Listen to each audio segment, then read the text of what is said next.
broadcast. And McAllister down the left field line. Connor Tate is going to round third. He will score. And rounding third is Blaylock. He will score. And the Dogs walk it off. If you're looking for the latest Georgia Bulldog news in football, basketball, baseball, and recruiting, then you are in the right place. It's third down, Bryce Young's career. You need 10, play clock at 4. From the pocket, launching downfield, underthrown and intercepted.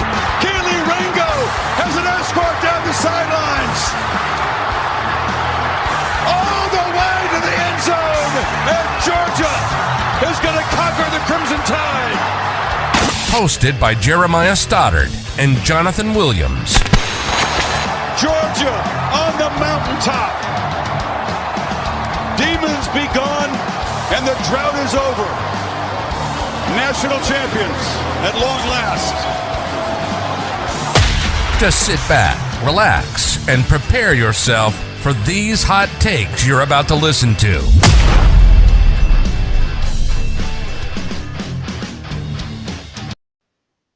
All right, welcome back to another episode of Classic City Sports. He's still on his phone over here, not ready to go. I was pushing out content. Yeah, all right, yeah, it's valid okay. reason, okay? He's not ready to go. Look, scrambling, all right? It's been a rough start. It took us a minute to get into the studio today. Somebody may have forgotten a key, had to figure that out, but that was done. I'm not pointing fingers at anybody, but, you know. Could potentially be the guy that works here. Yeah, so. It might be me, but it is what it is. But we are here. It's going to be a good episode. Georgia kicked the crap out of Oregon this past weekend, so we are going to kind of dive into that and go over some key performances and everything that we noticed from it, what it might mean for Georgia moving forward, maybe what it might mean for Oregon moving forward. We'll look at that as well. So those key performances and everything. Then we have the new segment we tried out last week, the Pick'ems, Classic City Sports Pick'ems. Didn't go so well for your boy last week. Went 0 for 2. Jonathan went 2 for 2, though, so that was pretty good. Dang right. Yeah, well, we'll see how it goes this week. So we'll finish everything up after that with a King of the Hill segment. I think we have some stuff going there. That one, we'll see how it goes. It might be good. It might not. We'll find out. It's going to be good. What do you mean? It's King of the Hill, Hill. You're here. It's going to be good. Exactly, man. But anyways, we'll jump straight into it with everything. We appreciate it if you are here. Make sure you like and subscribe if you haven't already as well, and then share it on social media so we can get some extra people in here to engage in the comments and stuff as well. That'd be great. But let's get into it. Georgia versus Oregon, 49-3.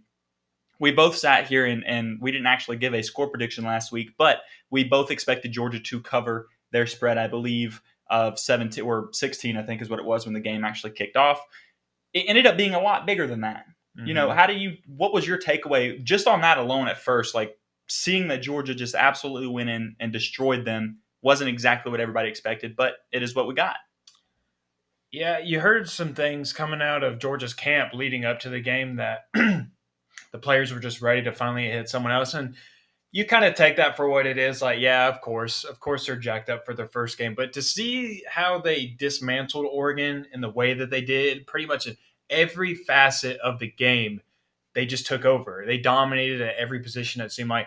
That proved to me that these guys were not only ready to get back on the field and ready to play Oregon, but they had something to prove. Because think about all offseason, they heard about, oh, well, they were great in 2021, but I don't know if they're going to be great this next year. They lost so much on defense. You can't replace Jordan Davis. You can't replace Nakobe Dean, Quay Walker. Name all 15 of them on the list, and you'll hear everybody said you can't replace those guys. But, hey, they have Brock Bowers, I guess, so that's a plus.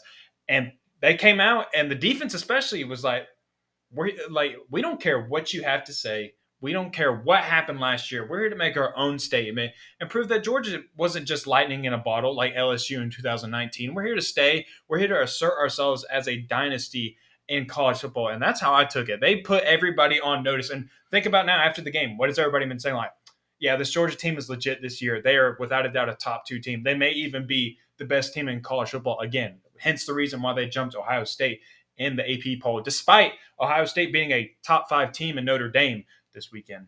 Yeah, it definitely – yeah, Notre Dame being a top 5 team there. But it was interesting to see how Georgia came out, like you said, with the mentality of just wanting to hit somebody. Because one thing that you worry about a lot with with a opening game against a big team, you know, your neutral site. Georgia's been in the Chick-fil-A kickoff game a lot. You know, kind of get all the lights going, kind of get, you know, distracted with everything going on that way. Also coming off that national championship win, you want to make sure that Kirby got his guys ready to go out there and hit somebody, like and be able to play disciplined football and elite level football like they had played last year, right? So he had to answer the question of, is there going to be a national championship hangover? Can I genuinely get my guys to buy into the thought process of, we're not going to be hunted, we are going to be doing the hunting? They definitely did some hunting against the Ducks this weekend. That's for sure. They went out there and had no regard for human life out there, just absolutely destroyed them. And Bo Nix, being a guy that has played against Georgia a lot of times, to tell off Saturday. No, well, but that was the one thing I talked about last week. Remember when I talked about the familiarity of things, right? Everyone talked about Dan Lanning knowing the defense, you know, Bo Nix knowing Georgia as well, all that kind of stuff. The Dan Lanning thing, I think, was a push. I think, like Kirby Smart said in his presser at the end of the day, we had better players. It is what it is. You can know how we like to do things, but it doesn't matter if you can't necessarily Jimmy's and Joe's, get them baby. to do that. So that makes a big difference. But I stand by what I said last week. It played out. Georgia's familiarity with Bo Nix was a big deal, because a quarterback is a quarterback no matter what. You know, you move him to a different team, he's still the same guy inside that pocket and how he reacts. They didn't use him to get outside. Maybe they didn't think he would be able to against Georgia's defense, because Dan Lanning knows how well Georgia plays on the outsides at that linebacker position. He knows the guys that are on roster. He coached them. He coached every one of the guys that were on the field outside, you know, last year. You had some young guys play inside linebacker and stuff, I believe, late in the game, but outside linebacker, I'm pretty sure it was guys that he coached at least. But maybe he didn't think that Bo would be able to do it, and he didn't. He couldn't do it. It didn't go well for Bo Nix. He threw for what?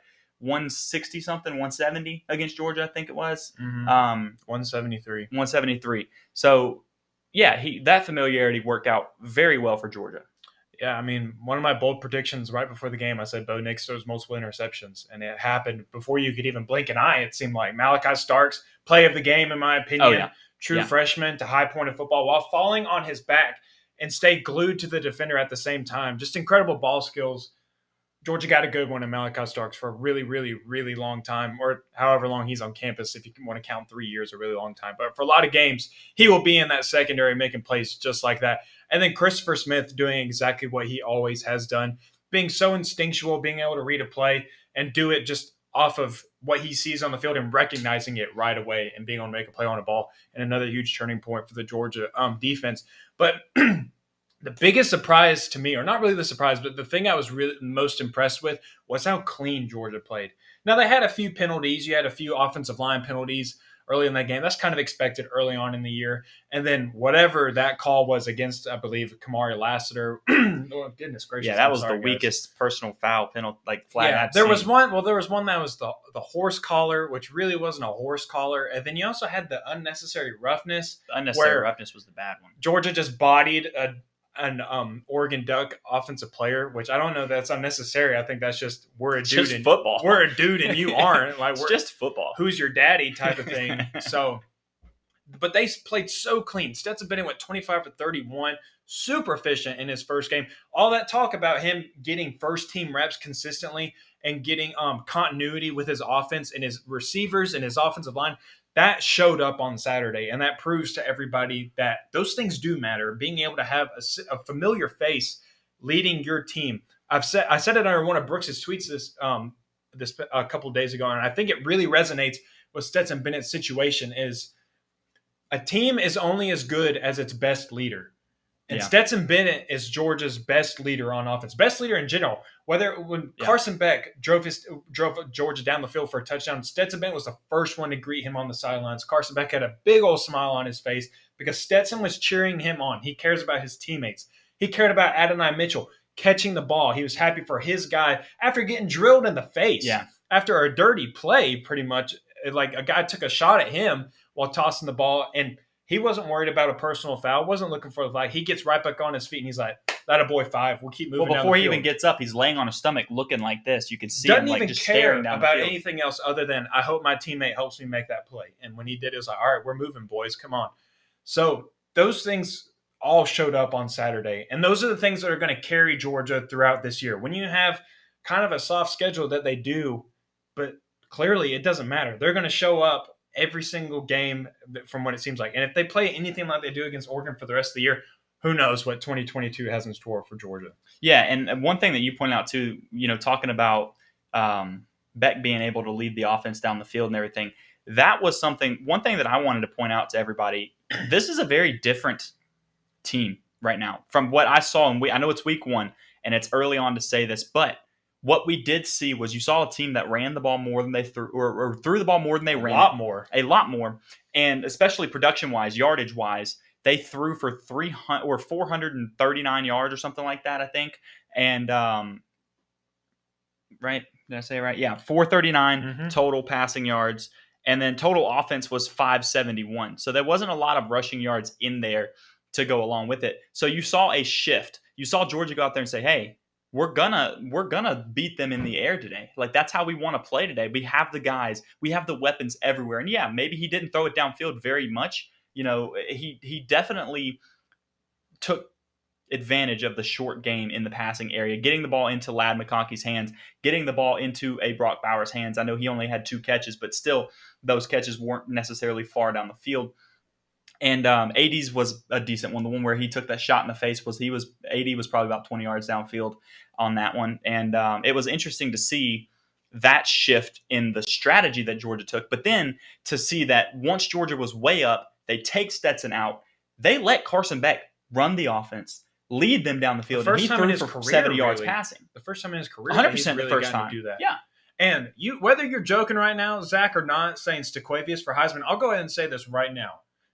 If Georgia's game plan on offense is for the rest of the season is what they were against Oregon, and Stetson Bennett continues to play like he did against Oregon, where he looks poised in the pocket, he's making good decisions, and he just looks comfortable, and he's taking what the offense gives him, and he's throwing for 368 yards or somewhere around that number for the rest of the year, I'll tell you right now, I would not put it past anyone to say that Stetson Bennett makes the trip to New York this year for a Heisman Trophy. If that's what Georgia is doing on offense this year, if he is finding 9 different receivers or 10 different receivers every single game and throwing for around 350 yards, I would not be surprised at all if Stetson Bennett is in the Heisman Trophy. Well, it's justified at that point, because if he can get out there, it comes down to the passing attempts, quite frankly. If they're, like you said, if the game plan has to stay the same, because he will produce. He is the quarterback, especially with the schedule. We've gone over this before. We don't expect Georgia to have any big issues. I don't think there's any crazy defenses out there or secondaries that Georgia has to play right now based on what we've seen so far. So if he continues to get to throw the ball 30 plus times a game like that, look out, because he will be throwing for 300 yards a game. And the thing is too, like when's the last time you remember Georgia's leading rusher having 8 attempts, which was Kendall Milton, by the way? 8 attempts. So, hold on, just answer the question. When's the last time? You can't remember, right? Cannot remember the last time Georgia's leading rusher had 8 attempts on the ground, right? Yeah, that's true. But here's the thing: Georgia didn't abandon the run game at all. Something Todd Monken does in this offense is he likes to use the passing game as an extension of the run game. Right, and it's short yardage game. It's why Kenny McIntosh had 9 targets, and he led the team in receiving yards, which, by the way, was a record for running backs. 117 receiving yards was a Georgia record for a running back in receiving yards. Broke James Cook's record, which was 112 against Michigan in the college football playoff this past year. That record didn't stand very long, did it? Did not at all. It lasted one whole game. That was it. So it was really just like short screens out to Kenny, like just basically get your best playmaker out in space and let him go to work. So many offenses do it. Alabama has been known to do that, and I think that's kind of what Georgia did against Oregon. Like, it was like, get Ladd McConkey the ball, let's see him go to work. Get Kenny McIntosh the ball, let him do his thing. Let him make Noah Sewell look absolutely foolish out in open space. Say, bye, see you, go to the sidelines, have a seat, I'll go get some more yards. It's that type of thing. So while they didn't give their running backs a bunch of attempts on the ground, they were still using them a bunch. Even Kendall Milton, he had himself, he only had 1 catch, but at the same time, you're getting them involved still. They're still involved in your offensive game plan. His catch was a touchdown catch, was it not? Yeah, it was. Yeah. It was. I believe and that was from Carson. Beck. Yeah, Mm-hmm. Carson Beck threw it was like 19 yards or something like that, touchdown catch. Yep. So that 1 catch was a big one, and it was. Brooks broke this down when we were watching some stuff. Is Carson checked into that play too. It was something else, and he checked into it at the line of scrimmage. He saw the defense on it, which goes back to what I said about Carson, where he actually got to run the offense. They let him run the offense. And that's a sign of him developing as well. Because last year, Carson, I don't know that he is doing that. I don't know that he's able to do that. So that's a sign. He definitely didn't get the chance to do it. Yeah. So that's a sign that your quarterback room is developing, all of them. All the way from Stetson Bennett all the way down to Gunnar Stockton. Those guys are in the right system and developing. Kirby Smart talked about this week is, how do you keep guys out of the transfer portal at the quarterback position? Well, we make them a promise that we're going to develop them and give them everything that they need to make them a successful player. That's all you can do. But we make that promise to them, and we intend on keeping that to them. So, yeah, and I think he's definitely showing that he's able to keep these guys around. I mean, Carson Beck has stuck around for this long for a reason. If he was going to transfer, well, look at Stetson, man. Carson's like, yes, sir, sign me up for that next year. Yeah, by all means. Exactly. Stetson hasn't had a lot of chances up until last year, but the only reason he's gotten on the field up prior to this season was because of injury and other stuff going on. That's why he was able to play prior to this. He finally got his chance as a starting quarterback, and his last 4 games, he's thrown for 300 yards in all 4 of them. Man, there was I thought about doing this, and I might do this later and go back and look at, everyone talks about the 4 games that JT Daniels had, at the end of 2020. I'm kind of curious. I'm going to do that, I think. I'm going to go back and evaluate those 4 games versus the 4 games that, the last 4 games. And yes, I know. Stotter's going to stir up the pot. Oh, I'm going to stir the pot. Oh, Y'all, Lord. Listen, hold on. Here it is. Let me get this real quick. Oh, gosh.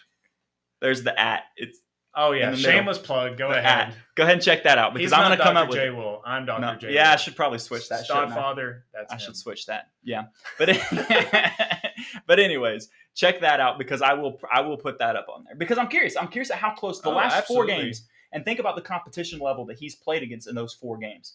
Bama twice, Michigan once, and then Oregon, which was a top 15 team. Whether or not they should have been a top 15 team is a whole different conversation. They were a top 15 team when he played them. So he approached the game and did his job in that. So I'm curious, and we know the teams that the best game that JT played was Cincinnati in the Peach Bowl that year, which was it was a good game, and he threw like crazy in that game. He had a great game, and then he had Mississippi State was his other big one where he threw for 400 yards.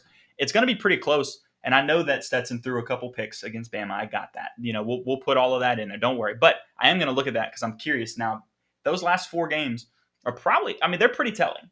Well, another thing that was really touched on by Kirby Smart this offseason is something. He said, we really want to keep Stetson away from making boneheaded mistakes in the game and becoming a good decision maker. I saw everything that I needed to know that Stetson improved in that area of his game on Saturday.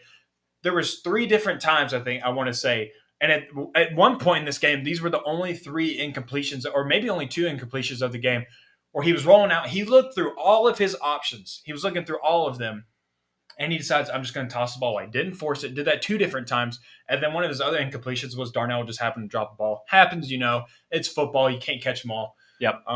Pokemon reference. Oh, Lord. My inner child just came out right there. I apologize. Oh, boy. But Stetson proved that he has evolved in his game. Still, people say he's 25 years old. He is what he is at this point. Stetson Bennett is a game manager. Good at this point. Clearly, he's still improving. If Saturday didn't show you that Stetson Bennett is still improving and he still has a lot to prove in his career, I don't know what else to tell you. You're just stubborn in your ways. You don't want to change your mind at all, and you just want to be a certified Stetson hater, and that is fine. I think Stetson Bennett is cool with you being a hater. I think everybody else is cool with you still wanting to hate. I think it fuels him that he thinks that. Because what was that quote he said? That somebody must have forgot to tell me that I wasn't good enough or something like that. Yes, somebody must have forgot to tell me that I wasn't good enough because I decided that I was going to be. Gosh, freaking! Every time there's something that always comes out that makes me love Stetson Bennett even more just as a player.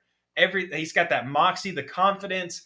He believes in himself, and the team believes in himself as well. I know we say that all the time, but it's true. Those guys rally around Stetson Bennett, and they are a true believer in his abilities to lead that football team. Yeah, absolutely. I want to put this up because this is kind of something that Jonathan and I talked about yesterday or today as well. Oregon isn't as bad as they looked on Saturday. I think that's valid. I think that you will see – we talked about this too. I asked him because we were talking about something else. We'll get into that, I think, at the end of the show, so I'm saving that part. I'm not going to tell you why we were talking about this yet, but you will find out in a little bit. Oregon, who would have looked good against Georgia? No, Bama, maybe. And I don't even know that they would look good. You would just know that they're also they could win a game kind of thing. I don't know that you would say that they would look good. They could win that football game kind of thing. Outside of Bama, especially after seeing Ohio State play against Notre Dame this past weekend, Georgia would have beat Ohio State. At this point in time, I would say that I would have no... One weekend, Stoddard's putting it in the books. Ohio State, take the dogs. Take the dogs. Week 1, right now. This last week. That's my pick 'em. That's all he needed to see. Stoddard's wrapped up the season. At this point in time, I think Ohio State will be a lot better by the time it gets to a playoff type scenario. I think everybody knows the 3 best teams in college They will be. They will be that. They are above everybody else outside of Georgia and Bama. Yes, mm-hmm. But in week 1, I don't think I don't think Ohio State would have played well. So that was my point: is who would have looked good in that game? And so by saying that, my point is they could still have a good year in the Pac-12. Absolutely. Dan Lanning has a good roster out there. Now they did lose. They lost a key running back spot who's actually with USC now. He had 1,000 yards last year, guys, and they lost him. Still got a really good roster. That offensive line is extremely talented. They did a good job containing Georgia's defensive line. They actually had a good scheme for going up against Jalen Carter for the most part. I know that one dude got absolutely rocked, put on his butt that one play, but they actually did a good job. Man versus child. Yeah, they actually did a good job containing Georgia's defensive line and protecting Bo Nix for the most part. And that defense is still pretty solid. I know Georgia put up 49 points against them and had 7 straight drives that ended in touchdowns. But Dan Lanning's got a good squad out there. And you got to remember how difficult it is to just be successful right out the gate as a first-year head coach. Just go back to Kirby Smart's first year at UGA, 6-6 seasons. You struggled against teams like Missouri and everybody else pretty much in your division.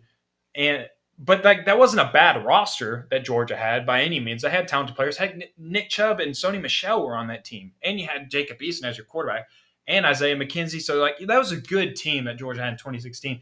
It's just different getting accustomed to new game plans, new beliefs in your locker room, just a whole morale change. So I think Dan Lanning is going to have a good year this year. Pac-12, obviously. The record that year, was it 8-5? Is that what it ended up at?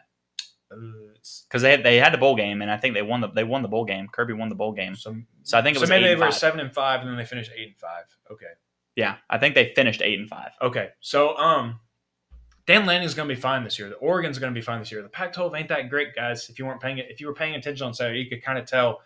You got USC, Oregon, and maybe Utah still up there. Those are your top 3 teams in Pac-12. Everybody else is kind of okay. So Dan Lanning's going to be fine. Oregon's going to be fine. So if any Duck fans are listening right now, just hold strong. Keep believing in Dan Lanning. Don't take that as a note as to how the rest of your season is going to go. Dan Lanning is definitely going to have a good season. So I said at the beginning of the year, and I still don't think it's impossible. I think maybe not quite this many, but I said that my hot take 2 weeks ago was that Oregon could win 10 games this year. You knew they were going to lose this one. And then I think they play Utah later on in the year. Yeah. So I think that's the 2 that I had in my head that I gave them a loss for. So they might lose another game in there. But my point was that they could flirt with a 10-win season. And I still don't think that's impossible, even after the game that they just had. Because it's really not fair. Your first ever game at Oregon with the team that you have. Because once again, like Kirby said, it's the Jimmies and Joes, man. Georgia had a lot better of players. How much can Dan Lanning actually do in that game going into it? It takes a little bit of time. If you want to see consolidation from anybody, go talk to Arkansas fans from back in 2020. Sam Pittman's first game was against Georgia in 2020. And while that was a close game for a little bit, it did end up getting out of hand later on in the game when Stetson Bennett came in. And they were able to get some points on the board, I think. So just talk to them and ask them how they're doing now with Sam Pittman. So they're doing really good. They're Arkansas fans are happy as a pig in mud, if you will. Go Hogs, baby. So that was quite the phrase there. Good job. There you go. But yeah, with that and he's doing well. He's in the SEC West right now. Give Dan Lanning a little bit of time out in the Pac-12.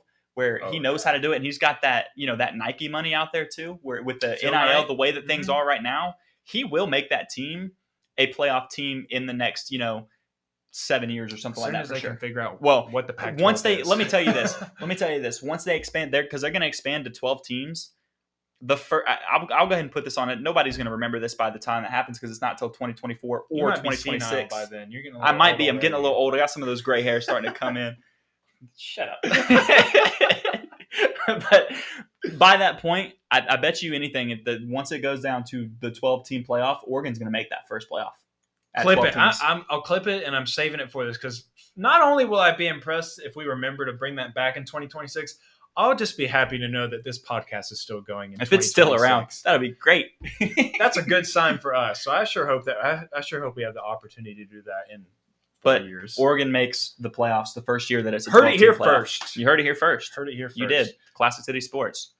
Yeah. So Georgia beat down Oregon. A lot of positives from Georgia coming out of that Oregon game. Offense looked great.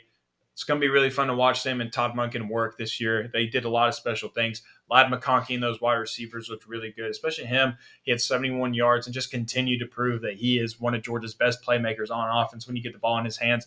And, yeah, put it in the promises, Colonel, on Discord. Please do it. That's if the Discord's still around at that point, too. Wow, yeah, really, man. We're building a brand. It sustains that long. We got something special going. There you go. We're the king of the hill at that point. So, it's just a lot of positives, man. The secondary, especially, I wrote an article about this. Secondary proved that there might be one of the biggest strengths of this team this year with Keely Ringo, Kamari Lassiter, Malachi Starks back there, Dan Jackson, Christopher Smith. You're getting Tyke Smith back here soon. At least, I know he played on Saturday, but Kirby Smart said he had a limited number of yesterday snaps, that they're working him back into a role where he will be a familiar face on the field. Javon Ballard, another name as well that looked pretty solid. Well. David Daniel was out there, or DJ Daniel was out there making plays. A lot of names and a lot of good ones, and they were all doing a great job. And so now if you get that defensive line working like it was supposed to, or not like it was supposed to, they did a good job. Like I said, they just went up against a pretty good offensive line.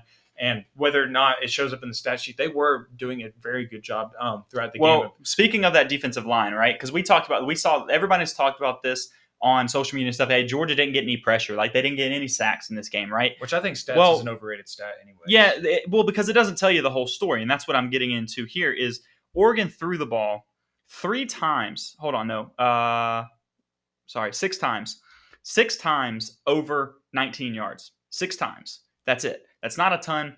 The rest of them, and I think he threw the ball. So that means like 31 or 32 attempts were 31 or 32 attempts were, within 9 yards. I don't do math. We're behind the line of scrimmage. I don't do numbers, man.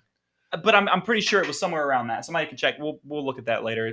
But my point is, he threw the ball 37 times or somewhere around that number once again, and only 6 of them were above 10 yards.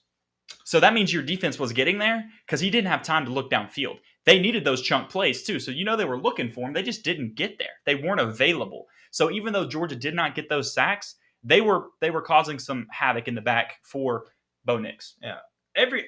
Georgia as a whole just looks really good, and they're only going to get better as the year goes on, as they get more experience, as some of these younger guys continue to get more reps in game, which they will. A lot of them prove that they belong on the field this year, and they're going to keep getting more reps. And it's going to be another great year for Georgia if Saturday is any notion as to what this year is going to look like for them. But we're going to transition into our next segment now, which I really enjoyed last week's. I enjoyed getting to talk some smack to you about going 0 for 2 this weekend. I went 2-0. You went 0 for 2. Not a good start for you. But maybe you can get yourself right back on track this week. As we get into our Classic City Pick'ems, I'm going to get my phone so I can remember my numbers, so don't throw any shade at me. So we got our picks this week of who we are picking this week, spread-wise, number-wise, however you want to do it. If you're a betting type man, I am going to be putting some money on it this week because Harrison threw some shade at me last week. You got to put your money where your mouth is. I agree. I need to start putting some skin in the game, so that's what I'm going to be doing. But now that I'm doing that, guys, like I said, if you don't want to follow me, you don't have to. But I'm just saying, 2-0 last week. I was perfect. So, Stoddard, you're going to kick it off for us. He was 2-0, and one of the picks that he said, he picked one team to win. They didn't win the game, but they covered by half. They covered by half a point. It was a 7.5-point spread. Would the money still hit the bank account? Would the money still hit the bank account? Did you bet on it? I didn't, but I'm going to start this week. But would the money have hit the bank account? Listen, but you said that you had them winning the game too. I did. Look, that's not part of the pick'em. All right. I just said that I would take the West Virginia. He's over here. I would take West Virginia plus 6.5. Hold on to your half a point. I would take. See, Morgan knows what's up. Jonathan is good at predictions. Call me the prognosticator, baby. Let's go to Vegas. I'm down.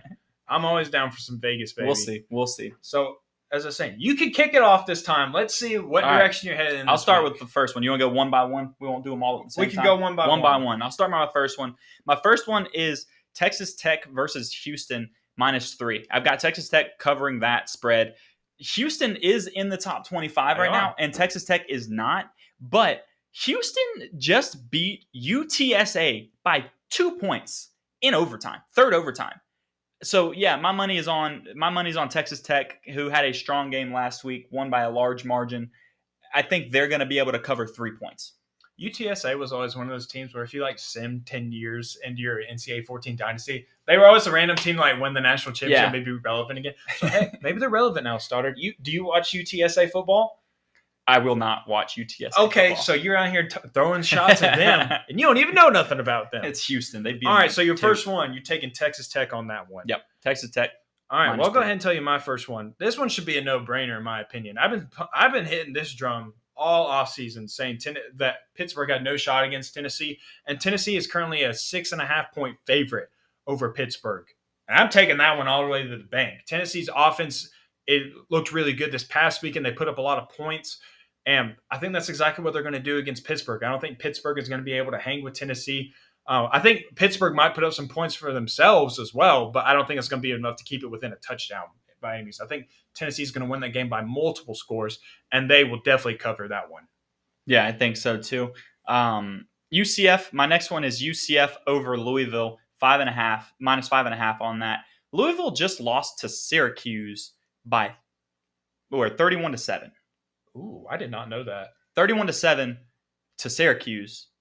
So I do like Louisville's UCF quarterback. Malik Cunningham, I like him. I think that's his name, Malik Cunningham. I want to say his name. I do like him. It is. But UCF by 5.5 over a team that just lost 31-7 to Syracuse. Yeah, on the flip side, I also really like John Rice Plumlee as well, who is UCF's quarterback. Yeah, that was a guy that Georgia went after. Then he went to Ole Miss and then transferred to UCF. Heck of a baseball player, too. And we said it during the offseason. I can't think of a better quarterback to pair up with Gus Malzahn down there than an athlete like John Rice Plumlee. John Rice Plumlee at one point was playing wide receiver and running back for Ole Miss because he was such a good player, but you had Matt Corral at quarterback, so you had to get him on the field some way. What's our boy Zach saying? Yeah, if Pitt wins, Johnson's got to do the one chip. No, it's not. I don't care. I'll do any other punishment other than the one chip challenge. That will not be making a comeback on the show. Now, Dan Kiley, he needs to be doing his fair share of Dan, that. I sent you this chip like 2 weeks ago at this point. So y'all get on Dan Kiley. Dan Kiley 3 on Twitter. Go hit him up. Tell him he's going to do the one chip challenge as well. We're waiting on him. He talked a lot of crap to us, and we need him to see how well he can handle it. He seems to be scared to eat the chip. So this next one, I don't know if it's a mistake because when I was reading it, it really didn't make a whole lot of sense for me. But so Iowa State is currently a 3.5-point underdog versus Iowa. And I don't know if you guys checked on Iowa last week, but they beat South Dakota State 7-3. And they didn't get 7 points by a touchdown. They had 2 safeties and a field goal. Their player of the game was the punter. Because he just kept pinning South Dakota State back in their own territory, and they just couldn't drive the field. 7-3 against South Dakota State. I didn't know that. Yeah, exactly. So not exactly looking too hot there. Hey, the Cyclones were a lot of people's fourth playoff team last year at the beginning of the year. Shout out to Josh Pate. But yeah, Iowa State's a 3.5-point underdog. But at the same time, ESPN gave Iowa State a 56% chance of winning the game. So I don't know if it's a mistake or not, but regardless, if that's the spread, I'm taking it. I think it's easy money to say that Iowa State's going to not only beat Iowa, but they're going to beat them by more than 3.5 points. Iowa did not look good whatsoever on Saturday, and I think Iowa State just pulls that one off, and so that's one I'm taking this weekend as well. All right, you ready for my last one? I am ready for this one because actually, no, we got to save this for you. Do your last. So you want me to do my last one? Yeah, we'll save my last one. All right, my last one is Baylor as a 3.5-point underdog versus BYU. BYU is the 24th ranked team in the nation right now. Baylor, I believe, is ranked number 9 right now. Yet they are still an underdog to the BYU Cougars. Shout out to Zach Wilson. I would take the Bears on that. I don't know why BYU is the favorite. I think Baylor has a really good team. They've done some really good things out there in the Big 12 with their current coaching staff and the players that they have. They're always a pretty consistent Big 12 team. They're always typically at the top half of that conference, never at the bottom. So I believe they actually made the Big 12 championship last year and played against Oklahoma State and beat them actually because Oklahoma State was knocking on the door to get into the college football playoff possibly. and then Baylor went ahead and upset them in that game. So I'm taking the Bears on that one as a 3.5-point underdog. Those are my pick'ems. Tennessee minus 6.5, Iowa State plus 3.5, and Baylor plus 3.5 for this week. And those are my pick'ems. Lock them in. That's what I'm rolling with, Stoddard. All right, so y'all ready for this last one? This one's what something was hinted at earlier when we were talking about Oregon and their season projections in the Pac-12 and everything as well. So I've kind of beat this drum pretty aggressively at this point on the Four Wide You haven't podcast. beat it. Like it is no longer in And, existence now. Like that drum is dead beat. Well, and I'm gonna blame you for me picking. I think this you one real beat quick. this more than you did the Tom Crean dead horse. Like that you've beat Let's this not one go quite there. a bit. Wow, Man. I don't know. I'm go just to Tom saying. Crean. This is also the reason I'm picking this is because you decided to do 3 teams this week, and I couldn't find the third one. Well, I couldn't find a third one that I really don't wanted be to throwing do. Excuses now. So, they count. Still. I said, I'll it'll this one. count. I'll take the L if it doesn't work. But I've taken Stanford versus USC. They're plus 9 on that. So USC is a 9-point favorite. Stanford last season. Going back to it. USC was a 4-win team last year. They got Lincoln Riley. They do. They have Caleb Williams. Yes, they do.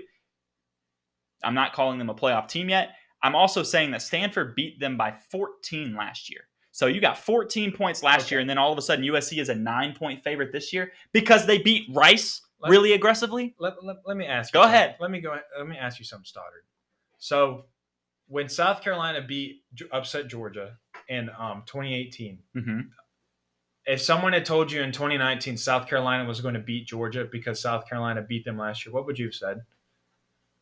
It also was a different. Do you realize that? Hold on, before I'm not even going to dignify that with a genuine response of a yes or no. You're using last year's logic to apply to this year, though. Yeah, because they have a brand new head coach in a new system. They're teaching everybody all this stuff.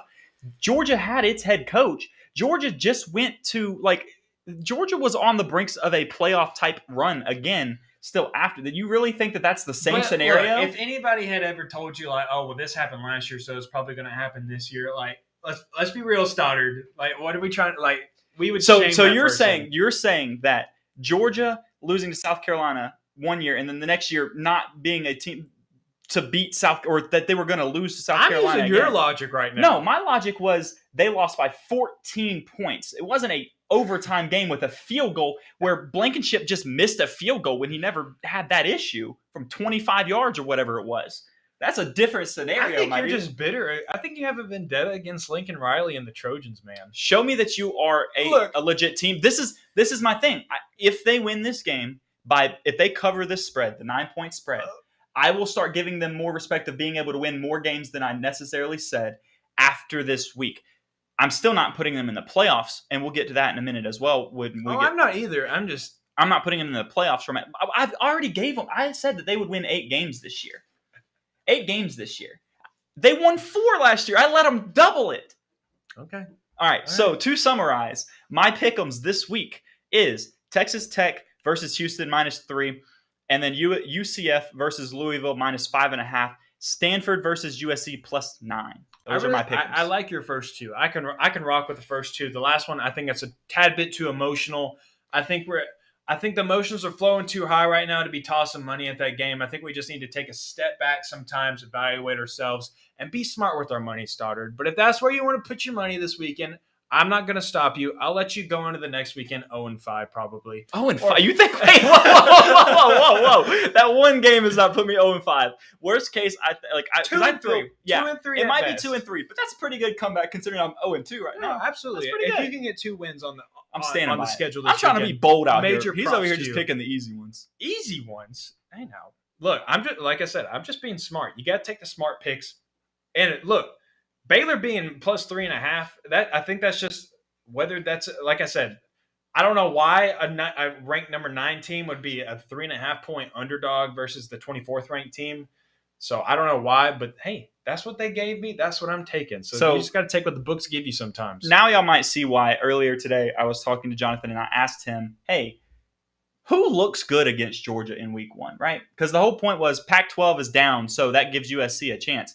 Who looks good against Georgia in week 1, right? Do you think that USC – Do you think USC would have beat Florida? I'm not over here saying the Trojans are going to take over college football, Stoddard. All I'm saying is maybe you're just setting your ways too much, and you need to get off this hatred for the USC Trojans and just give a realistic look at them, saying Realistic look, 8 wins. Little shout out to Tifton, Georgia, right there. Randy Payne, Go Dogs from Tifton, Georgia. Thank you for showing up tonight, Randy. I'm just saying, maybe like right now they have the best odds to win the Pac-12, and that schedule is not looking too difficult for them. Based on beating Rice. Dude, look, the other 2 top teams, Utah and Oregon. Who looks good against Georgia? You guys see what I have to deal with? Who looks good against Georgia? No. Who looks good against Georgia? You guys see what I have to deal with right now? We said that earlier. Who looks good against Georgia? Georgia? I'm not saying USC would look good against Georgia. Does USC beat Florida? I don't know. That's the question. Don't know. So if you're using those examples for why they can go win the Pac-12 because they are now the favorite because of those 2 games, nobody's going to have a chance in the Pac-12 against Georgia. Any single team would have been beat just as bad, in my opinion.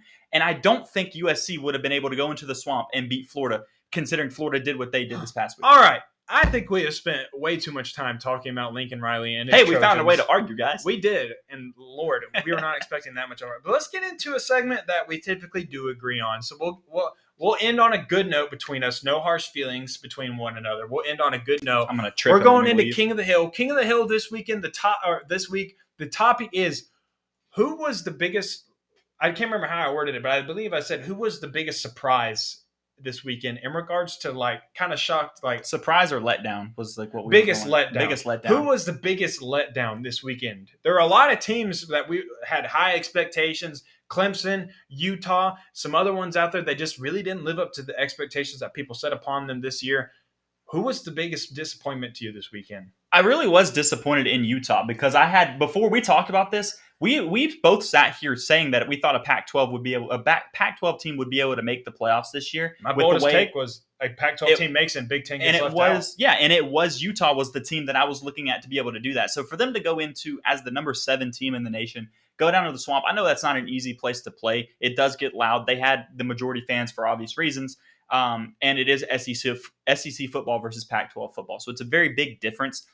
But you were the number 7 team in the country, and we sat here saying that we thought Florida might win 6-7 games this year. And I still think they might win 7, maybe 8 games this year. You can bump them up to 8 now? I think they could win 8 games. Utah. Yeah, because that I gave them a loss to you. We both sat here and said they were losing that game to Utah. And so for Utah to go in there, and that was a big letdown because now I don't think a Pac-12 team has a chance, like a real chance of making it. And now it does open the door for a team, honestly, like one Ohio State's going to, I think at this point, I think I would put them in my Final Four type stuff. They got games against Michigan State and Michigan. That's about it for the rest of the year for them. And Purdue. You always got to watch out for Purdue. And then you probably see a team from the ACC end up in there. If Clemson, they have a lot of improving to do after this weekend. They ended up beating Georgia Tech by a large margin, but it was a very close game in the second half. It was a 7-point game in the second half of that game. So it was one of those things that at the end of the day, I think it came down to we just have better athletes at the end of it. And so they were able to overpower Clemson's those guys. Overcame Georgia Tech. I think so. I really do think that's what it was. Mine is without a doubt Clemson. And I'll tell you why. For a program to go where they were an annual team in the college football playoff. I mean, every single year. Because why wouldn't you? You're in the ACC. You're recruiting at a top 5 level. Nobody else in your conference is. USC was way down. FSU was way down. You were the king of the crop over there in the ACC. So how could you not make the playoff every single year? You have one down year last year, but you also had a lot of injuries on defense. But your defense was still top 5 statistically amongst everybody last year. You just had some offensive issues. And so for me to see them come out against a team like Georgia Tech, a team that we said before the season might win 2 games this year, maybe might win 2 games. And that might be generous if you go and look at the schedule. That might be a little generous. So for them to come out and struggle offensively against a team like Georgia Tech, struggle just with struggle offensively as much as you did, that's alarming to me. And I don't know what it is with that program. I don't know what is going on with them, but they got to start figuring some things out because clearly the poll voters believed in you this year because you were ranked in the top 10 again. People said that last year was a fluke.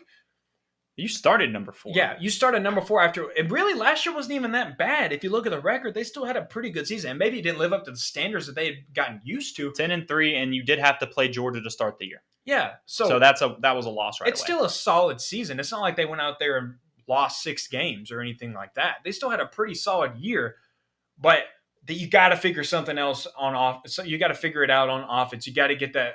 You got to get the ball rolling again there because you have 2 really good, talented quarterbacks. Now, let me say, DJ, I don't know what's going on there. I thought he was going to be really good. Just don't know some people just don't pan out. But you got 2 good quarterbacks. I'll say that. I think DJ has all the tools in the world to be good, and Cade looked really good when he came into the game, and they let him throw the ball around for a little bit. And clearly, they trust him to toss it around at that point in the game. So maybe you get a little bit of a quarterback battle between those 2 later on in the year, and then maybe Cade takes over the team at some point.